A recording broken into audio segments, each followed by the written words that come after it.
This is Professor Reynolds, and welcome to the video on how to become a millionaire. So, you're taking college classes, and why are you doing that? Well, it's probably because your job, and that job is better in the sense of either the type of work that you do, the interest in the field, but also we'd all like to make a decent living. And at the end of it, we would like to have a decent retirement. So there are several ways to become a millionaire. One of them, of course, would be to inherit that, but kind of think that just puts a lot of negative energy out to there that you're waiting for someone to die so that you can retire. So let's not choose that option. You could do it in real estate. You could buy houses, rent them out, buy another house, rent them out, and that will get you there. But that is a more permanent type investment.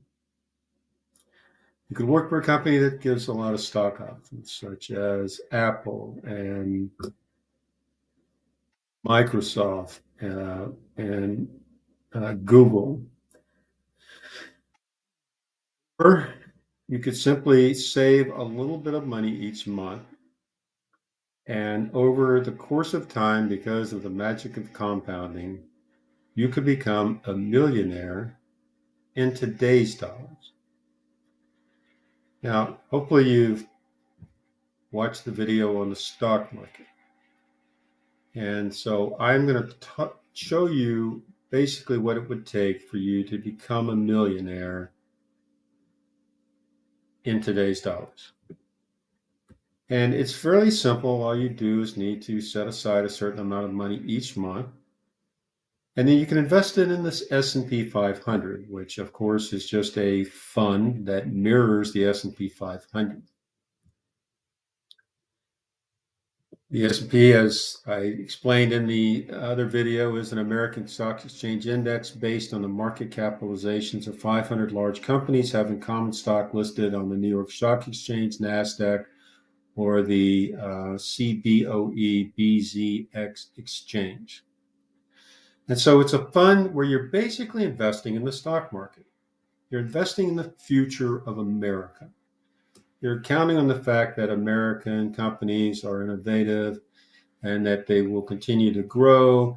They will thrive through competition. So the market will grow because the companies that we have today will grow. You'll have another Netflix out there one day, Home Depot, AT&T, NVIDIA, Microsoft, Apple, Amazon. That's what you're investing in. You're investing in companies that you expect to grow for the foreseeable future. Now, not all companies will survive, but they will be replaced by new companies.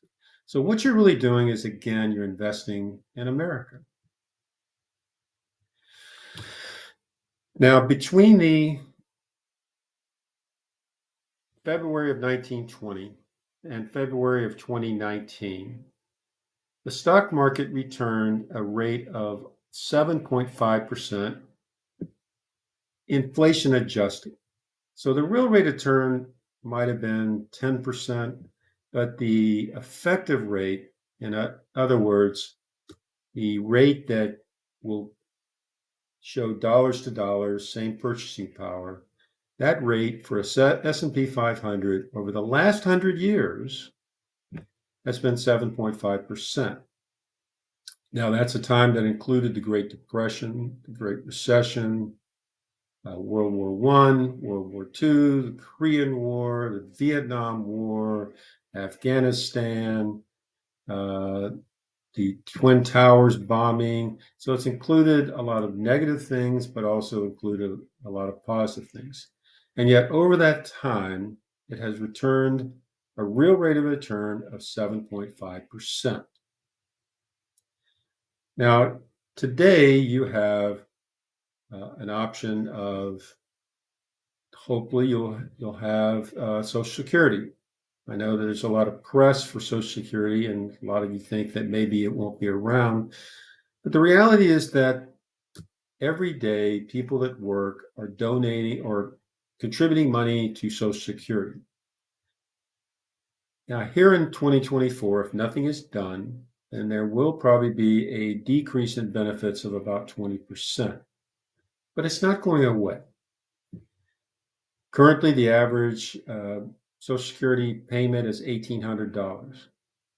However, you can get up to over $4,000 depending upon what you make. So the more you make, the more that you're going to get back. But it also depends on working 35 years, etc. But let's say that you get the average, although if you're a college student, you should probably get more because you should earn more. And so we'll call it $2,000. So full retirement age is 67. That means that you can get your full whatever you're due at the age of 67. So let's assume that you're going to retire when you're 67. So you get $2,000 a month from Social Security. It was meant to replace about 38% of your income. It's going to only replace about 28% if nothing is done. So you need funds, you need additional funds. And so here's what will happen. Here's the S&P 500 dividends reinvested. Here's from 1924 to 2023. It's a little less, 7.23%, because last year was, or 2022 was a really bad year, although 2023 was a good year, but between the two, they pretty much cancel each other out. And here's some more information over 150 years. You can see the inflation adjusted is 6.9 versus 9.1. So this is called the nominal rate. That's 150 years. 100 years, again, you're looking at 7.4%. 50 years, 6.5. 30 years, 7.1, etc. And here's sort of an historical chart. So one thing you need to look and see is that the market does not only just go up. It goes up, it goes down. So you have to be prepared for fluctuations. But look at the curve overall. The curve overall is going in this direction and it's going up. So even if you had invested here right before the crash, you would still, at some point, probably 30 years later, not be up here, but you will have earned more than what you had at this point, even after this huge disaster. And let's hope that that disaster doesn't happen. But even look at here where the 2008 Great Recession is, even a few years later, you're still up higher than what you were. All right. So if you're 25, and I'm sure some of you are around that age, it would take you $275 a month, and your total investment over from 25 till you're 67 would be $142,000. Assuming that you get the historical rate of 7.5%, at age 62, you would have $1 million in today's dollars. So generally, there's what's called the rule of 4%. And that means that to be safe, to ensure that your investments will last you a lifetime, you can pull out 4% safely. So if you had $2,000 in Social Security, that's $24,000. And if you were to pull out 4%, then that's roughly $40,000. So that would get you up to about 60 something thousand dollars, and that's in retirement. And the good thing about this is there's no FICA attached. There's no FICA attached to Social Security. Not all of your Social Security is taxed. So you would be looking at 64,000, but that might be the equivalent of, say, $70,000. Hopefully your expenses are lower. Now, if you have a significant other and they're also making the same amount, then you're looking more around $140,000 between the two of you. which would fund a very nice retirement. Well, $275 is a lot of money. I realize that. So what if we wait till we're 30? Well, you wait till you're 30 and you're going to have about you're going to need about $425 per month. So your entire investment goes from 142,000 to 194,000. So you're going to have to put in another $50,000 over that shorter period. But you'll have a little more, so you'll have $1,045,000. But if you wait till you're 40, well, if you wait till you're 40, you've lost 15 years of when you could have invested. So now that number jumps to 900. So from 25, it's 275. At 40, it's 900. At 25, you had to invest 142,000 to get over $1 million. Now you've got to invest 302,000. But you will certainly have over $1 million, a little less than if you started at 25, a little more than if you, or a little less also than if you started at 30. So here's a comparison. If you're 25, again, you need 275 a month. Total investments 142. You have $1,011,000. If you wait till you're 30, you're up to 194,000. If you wait till you're 40, you're at 302,000.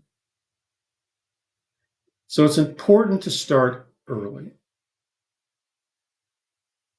And as I said, though, the stock market doesn't go up on a linear curve. You're going to have bad years. The good thing about the bad years, though, is that the stocks go down. Now, it's rough on your portfolio, but if you're here and you've still got years to invest, when you're investing your 275 or how much per month, you're now buying cheaper stocks. And then these cheaper stocks, of course, the next year will go up, and then the next year you go up. So yeah, here's the depression. Hopefully that'll never happen. I think we've have controls in the financial system so that this doesn't happen. I mean, this whole period here was just not a very good period. And so this is really going to bring down a lot of the returns. But if you started in this period, you're looking at a lot more good years than bad. But yes, you're going to have bad years. And those are the years you just kind of walk away and you say, hey, you know what? We're buying cheap stocks. Now, I know you're going to say that when you're 25, $275 is a lot. And that's true. It is. But if you invest in a 401k, it's not going to be as much as you thought. Now, most companies that I've dealt with, and if you are working for a company that will help contribute to your 401k, most companies will match you, and they'll match up to 3% of your salary. But let's say that you want to put in $275. So really, if they're going to match a third of that, then you're not putting in $275. You're putting in 2/3 of that.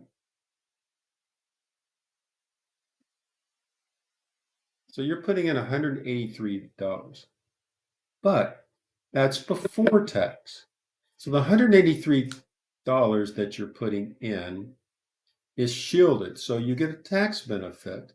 So you're not really putting in $183. If your tax bracket's 12%, you're really putting in $161 a month. So you're putting in $161. Your company is matching and putting it in. You've hit your 275. And then you don't even have to do anything else to get to that $1 million.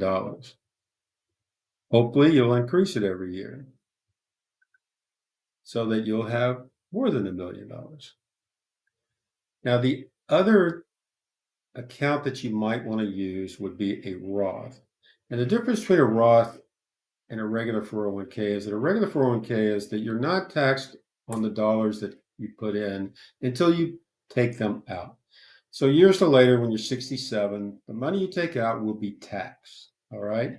So you get a tax shield when you put it in initially, but then when you take it out, you have to pay taxes. But your company is contributing. Now, if your company would contribute to a Roth IRA, that would be the best of both worlds. Now, you don't get the tax shield up front, so you will be actually contributing the $181, and your company will be contributing money as well. But when you take it out, so that might not be possible. I don't know about Roth IRAs because you wouldn't have to pay income tax on that income. If they're giving you money, you do have to pay that. So maybe the Roth IRA isn't. They won't contribute. But the thing about the Roth IRA is that when you take the money out, it is tax free. So all of that accumulation that you've experienced over the years will be tax free. And if you're in the 12% tax bracket, hopefully earnings will grow to where you'll be in the 24% tax bracket. So you'll actually save in taxes during your retirement years. But regardless, I highly recommend that when you work for a company, at least put in the maximum you can to get the company match because that's a 50% return on your investment, plus your money will grow over time. So if you're making $50,000 and your company says we'll match up to 3%, you put in 6%, then they're going to be putting in $1,500. And then you get the tax benefit. So the reality is that for over a $4,000 investment each year, it's only costing you around $2,600. First, the good thing about a 401k is it's taken out before you can touch it. You can use the 401k for certain things, but there are penalties if you take it out early. So that is sort of a forced savings plan. When you take it out before you get it, you don't notice it. You don't factor it into your spending. You only factor in what you're getting. And before you know it, time will go by quickly. I can guarantee you. But before you know it, you'll be 67, retired, and hopefully you'll raise a toast to your old college professor.